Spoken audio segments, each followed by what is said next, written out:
नमस्कार दोस्तों, स्वागत है आप सभी का फिर से हमारे एक नए वीडियो में।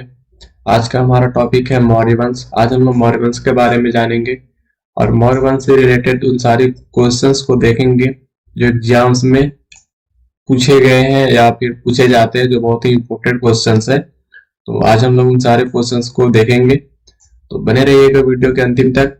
पसंद आए तो लाइक और सब्सक्राइब जरूर कीजिएगा, ठीक है। चलिए देखते हैं पहला क्वेश्चन हमारा है, निम्नलिखित में से वह कौन व्यक्ति है जिसका नाम देवनाम प्रियदर्शी भी था। तो क्वेश्चन को अच्छे से देखते जाइएगा और समझते भी जाइएगा, ठीक है। फिर से एक बार क्वेश्चन देखिए, निम्नलिखित में से वह व्यक्ति कौन है जिसका नाम देवनाम प्रियदर्शी भी था। तो इसका आंसर पहला है मौर्य राजा अशोक। राजा अशोक को देवनाम प्रियदर्शी भी केविन नाम से भी जाना जाता था, ठीक है। तो चलिए देखते हैं राजा अशोक के बारे में हम लोग। राजा अशोक, जिनके पिता का नाम बिंदुसार और माता का नाम सुभद्रांगी रानी धर्मा था, ठीक है। सम्राट अशोक, जिनका जन्म 304 ईसा पूर्व हुआ था और इनकी मृत्यु 232 ईसा पूर्व हुई थी। ईसा पूर्व किसे कहते हैं? ईसा पूर्व का मतलब क्या होता है?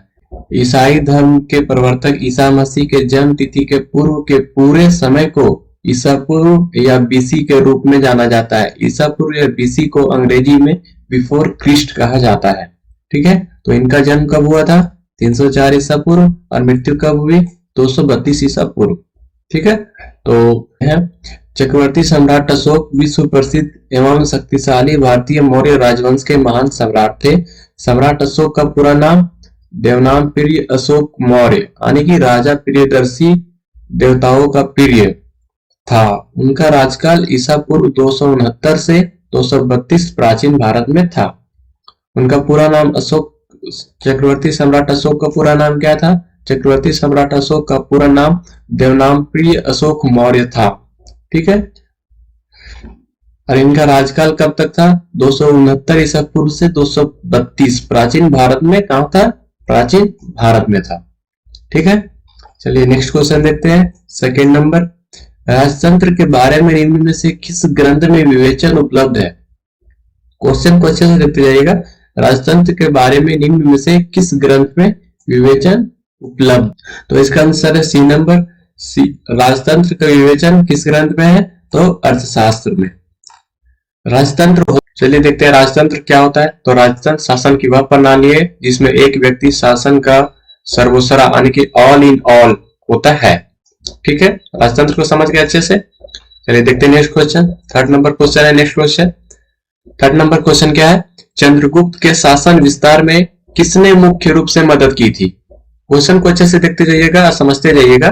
चंद्रगुप्त के शासन विस्तार में किसने मुख्य रूप से मदद की थी? तो इसका आंसर है सी, चाणक्य ने। चाणक्य ने चंद्रगुप्त के शासन विस्तार में मुख्य रूप से मदद की थी, ठीक है। सारा क्वेश्चन पूछा हुआ है, सारा क्वेश्चन आप वहां यहाँ पे देखिएगा कौन सा क्वेश्चन किस एग्जाम में पूछा है, तो अच्छे से देखते जाइएगा, ये कभी भी पूछ सकता है। तो चलिए देखते हैं हम लोग चंद्रगुप्त के बारे में। चंद्रगुप्त का जन्म कब हुआ? जन्म हुआ था उनका 340 ईसा पूर्व। कहाँ हुआ था? पाटलिपुत्र, जो कि बिहार में है। कब हुआ था? 340 ईसा पूर्व पाटलिपुत्र में, जो बिहार में है पाटलिपुत्र। निधन कब हुआ इनका? 297 ईसा पूर्व। इनका जिस समय निधन हुआ उस समय इनका उम्र 47 से 48 वर्ष था। इनका निधन कहाँ हुआ था? कर्नाटक में। कर्नाटक में कहा? श्रवणबेलगोला में, ठीक है। अच्छे से देखते जाइएगा, बहुत सारा एक क्वेश्चन है, बहुत सारा क्वेश्चन आता है। जन्म कब हुआ, निधन कब हुआ, कहाँ हुआ निधन, जन्म कहाँ हुआ, ठीक है। इनकी समाधि कहाँ बनी है? इनकी समाधि बनी है श्रवणबेलगोला, कर्नाटक, मैसूर चंद्रगिरी पर्वत में, ठीक है। जीवन संगी यानी कि पत्नी का इनका क्या नाम था? दुर्धरा और हेलेना। हेलेना किनकी बेटी थी? सेलुकस निक्टर की पुत्री, ठीक है। इनके संतान, इनके बेटे का क्या नाम था? चंद्रगुप्त मौर्य के बेटे का, तो इसका आंसर है बिंदुसार। बिंदुसार के पिता कौन थे? चंद्रगुप्त मौर्य। इनका पूरा नाम क्या था? चक्रवर्ती सम्राट चंद्रगुप्त मौर्य। इनके पिता, चंद्रगुप्त के पिता का क्या नाम था? तो इनके पिता का नाम था सूर्यगुप्त स्वार्थ सिद्धि मौर्य। माता का क्या नाम था? माता का नाम था मूरा। इनका धर्म कौन सा था? इनका धर्म था सनातन धर्म, और अंत में जैन धर्म से मोक्ष प्राप्ति की इन्होंने, यानी कि इनका जन्म जब हुआ था तो इनका जन्म धर्म था सनातन धर्म, और अंत में इन्होंने जैन धर्म को अपना लिया था, ठीक है। नेक्स्ट क्वेश्चन देखते हैं हम लोग।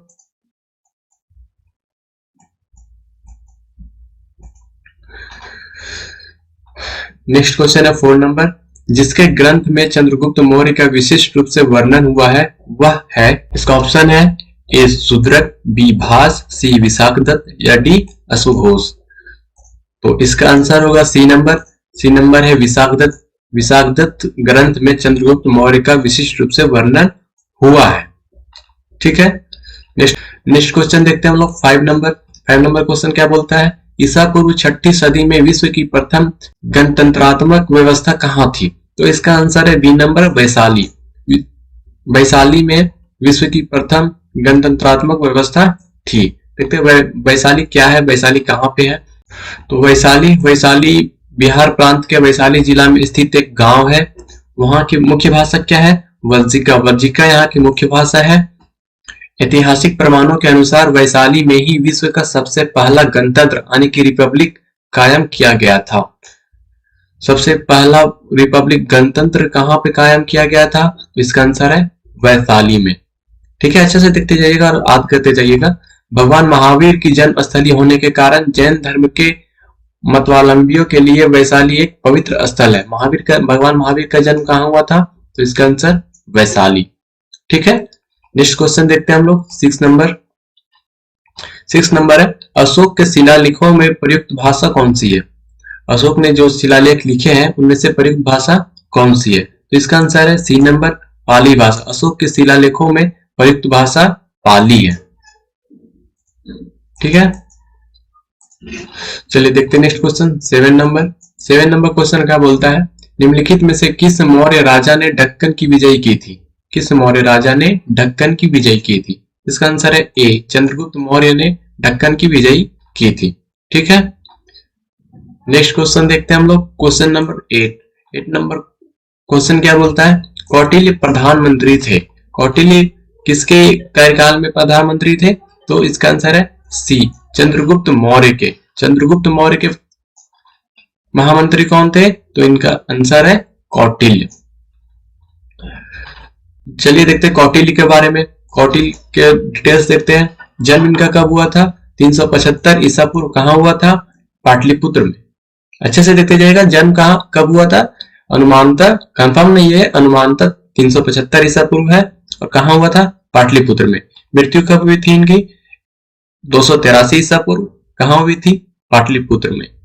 आवास इनका कहां था? पाटलिपुत्र में। शिक्षा प्राप्त कहां से की थी? तक्षशिला से। व्यवसाय क्या था इनका? चंद्रगुप्त मौर्य के महामंत्री थे। कौन? कौटिल्य।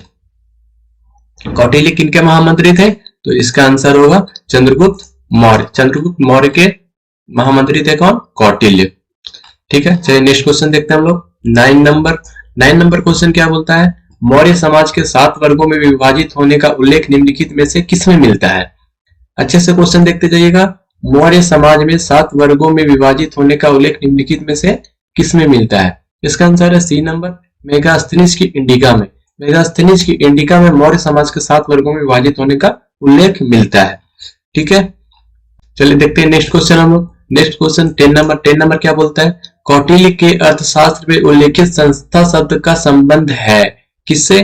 ए नंबर ऑप्शन गुप्तचर व्यवस्था से, या बी वित्तीय प्रशासन से, या सी न्याय प्रशासन से, या डी कर व्यवस्था से।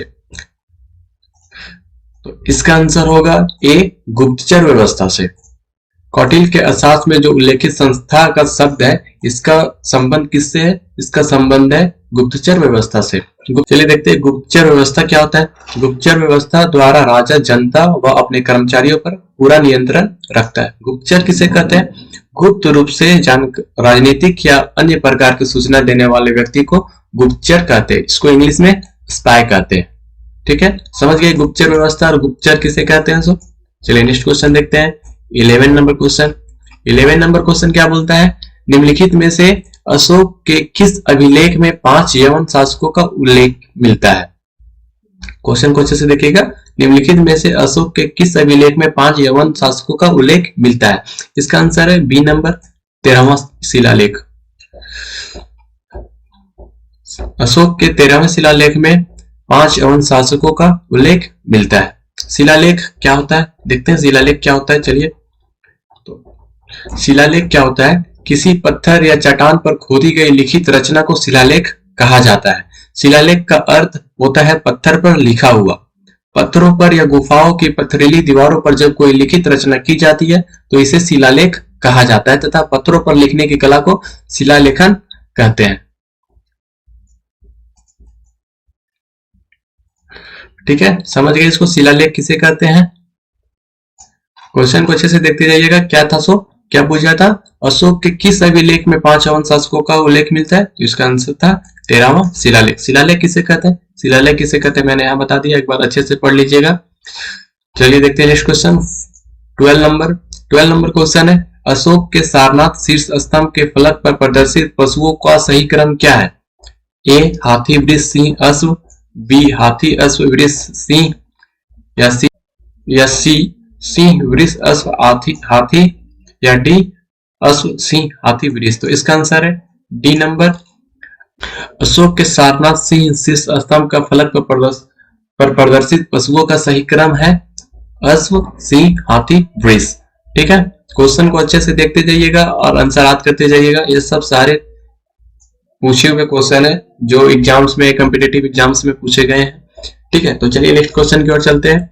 नेक्स्ट क्वेश्चन है 13 नंबर क्वेश्चन क्या बोलता है, अशोक के किस शिलालेख में चोल पांड्य केरलपुत्र सत्यपुत्र को पड़ोसी शक्तियों के रूप में उल्लेखित किया गया है। यहाँ भी शिलालेख का क्वेश्चन है, अशोक के किस शिलालेख में चोल पांड्य केरलपुत्र सत्यपुत्र को पड़ोसी शक्तियों के रूप में उल्लेखित किया गया है। तो इसका आंसर है शिलालेख 13वां। शिलालेख किसे कहते हैं मैंने आपको बता दिया पिछले क्वेश्चंस में।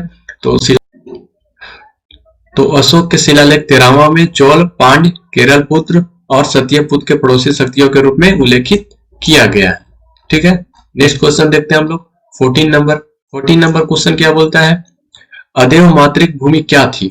अदेव मातृक भूमि क्या थी, तो इसका आंसर है बी नंबर क्या है, वह भूमि जिसमें बिना वर्षा की अच्छी खेती हो सके उसे अदेव मातृक भूमि कहते हैं। ठीक है, क्वेश्चन को देखिए, अदेव मातृक क्या होता है एक बार देख लीजिए। अदेव मातृक उत्तर भारत में प्रचलित प्राचीन भारतीय कृषिजन व्यवस्था एवं राजस्व संबंधी पारिभाषिक शब्दावली का एक शब्द है जिसका अर्थ है वह भूमि जो वर्षा पर निर्भर न हो, अर्थात सिंचित भूमि। ठीक है, देख लिया अदेव मातृक क्या होता है। तो चलिए देखते हैं नेक्स्ट क्वेश्चन हमारा बोलता है, निम्नलिखित में से प्राचीनतम राजवंश कौन सा है। पहला इसका ऑप्शन है ए मौर्य, बी गुप्त, सी कुषाण, या डी खंडू। इसका आंसर है ए मौर्य सबसे प्राचीनतम राजवंश है। चलिए देखते हैं मौर्य राजवंश के बारे में। मौर्य राजवंश क्या है, इसके शासक कौन कौन से थे। मौर्य राजवंश का शासनकाल कब से कब तक था, 322 ईसा पूर्व से 185 ईसा पूर्व तक। मौर्य राजवंश प्राचीन भारत का एक शक्तिशाली राजवंश था। मौर्य राजवंश ने 137 वर्ष भारत में राज किया। मौर्य राजवंश ने कितना साल भारत में राज किया, इसका आंसर है 137 वर्ष। इसकी स्थापना का श्रेय चंद्रगुप्त मौर्य और उसके मंत्री चाणक्य कौटिल्य को दिया जाता है। मौर्य राजवंश की स्थापना किसने की थी, तो इसका आंसर है चंद्रगुप्त मौर्य और उसके महामंत्री चाणक्य को ही कौटिल्य का नाम दिया गया था। तो चाणक्य और चंद्रगुप्त मौर्य को मौर्य राजवंश की स्थापना का श्रेय दिया जाता है। मौर्य साम्राज्य कहाँ थी, यह साम्राज्य पूर्व में मगध राज्य में गंगा नदी के मैदानों से शुरू हुआ। इसकी राजधानी पाटलिपुत्र थी। मौर्य राजवंश कहाँ से शुरू हुई थी, तो मगध राज्य में गंगा नदी के मैदानों से शुरू हुआ था और इसकी राजधानी कहाँ थी, पाटलिपुत्र। मौर्य शासकों की सूची को हम लोग देखते हैं, कौन कौन से मौर्य शासक आए, कितने कब से किन्होंने कितने वर्ष तक शासन किया। तो पहला सबसे पहले शासक मौर्य राजवंश के थे चंद्रगुप्त मौर्य। इन्होंने 24 वर्ष शासन किया। फिर आए बिंदुसार, उन्होंने 28 वर्ष शासन किया। फिर आए अशोक, उन्होंने 37 वर्ष शासन किया। फिर आए कुणाल, उन्होंने 4 वर्ष शासन किया। फिर दशरथ 4 वर्ष शासन किया। संप्रति 9 वर्ष शासन किया। शालीसुख 13 वर्ष शासन किया। देववर्मन 7 वर्ष शासन किया। सद्धनवन 8 वर्ष शासन किया। बृहद्रथ 2 वर्ष शासन किया। ठीक है, ये था मौर्य शासकों की सूची और उन्होंने कितने वर्ष शासन किए ये यहाँ पे दिया हुआ है। तो सबसे लंबा समय तक शासन करने वाले कौन से मौर्य राजवंश के कौन से शासक थे, तो इसका आंसर है अशोक। उन्होंने सबसे लंबा 37 वर्ष तक शासन किया था। ठीक है। नेक्स्ट क्वेश्चन हम लोग देखते हैं। नेक्स्ट क्वेश्चन है 16 नंबर। वह शासक कौन था जिसने राज सिंहासन पर बैठने के लिए अपने बड़े भाई सुसीम की हत्या की थी? क्वेश्चन को अच्छे से देखिएगा। वह शासक कौन था जिसने राज सिंहासन पर बैठने के लिए अपने बड़े भाई सुसीम की हत्या की? तो इसका आंसर है ए अशोक। अशोक ने राज सिंहासन पर बैठने के लिए अपने बड़े भाई सुसीम की हत्या कर दी थी। नेक्स्ट क्वेश्चन देखते हैं हम लोग 17 नंबर। 17 नंबर क्वेश्चन क्या बोलता है? निम्नलिखित में से किस विदेशी यात्री ने भारत का दौरा सबसे पहले किया था? निम्नलिखित में से किस विदेशी यात्री ने भारत का दौरा सबसे पहले किया था? तो इसका आंसर है बी मेगास्थनीज। मेगास्थनीज ने भारत का दौरा सबसे पहले किया था। ठीक है। मेगास्थनीज कौन था? मेगास्थनीज यूनान का एक राजदूत था जो चंद्रगुप्त के दरबार में आया था। इसमें एक और क्वेश्चन बनता है, मेगास्थनीज कौन था? तो मेगास्थनीज यूनान का एक राजदूत था। तो और एक क्वेश्चन है, मेगास्थनीज किसके शासनकाल में भारत आया था? तो इसका आंसर है चंद्रगुप्त। चंद्रगुप्त के शासनकाल में वो भारत आया था।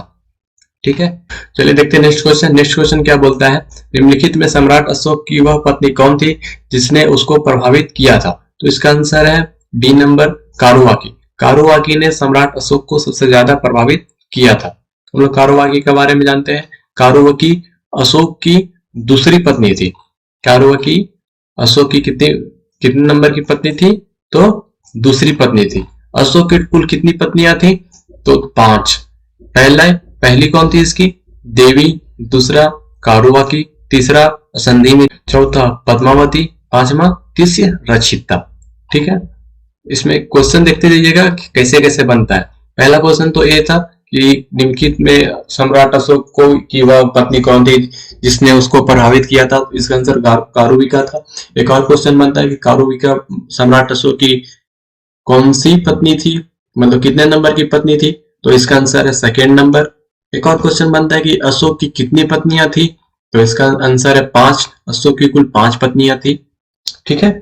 तो देख लीजिएगा अच्छे से। नेक्स्ट क्वेश्चन चलते हैं हम लोग 19 नंबर। 19 नंबर क्वेश्चन क्या बोलता है? निम्नलिखित में से किस शासक के शासनकाल में नेपाल में बौद्ध धर्म का आगमन हुआ? क्वेश्चन को अच्छे से देखिएगा। निम्नलिखित में से किस शासक के शासनकाल में नेपाल में बौद्ध धर्म का आगमन हुआ था? तो इसका आंसर है बी नंबर अशोक। अशोक के शासनकाल में ही नेपाल में बौद्ध धर्म का आगमन हुआ था। ठीक है। अच्छे से देख लीजिएगा किसके शासनकाल में? तो अशोक के शासनकाल में।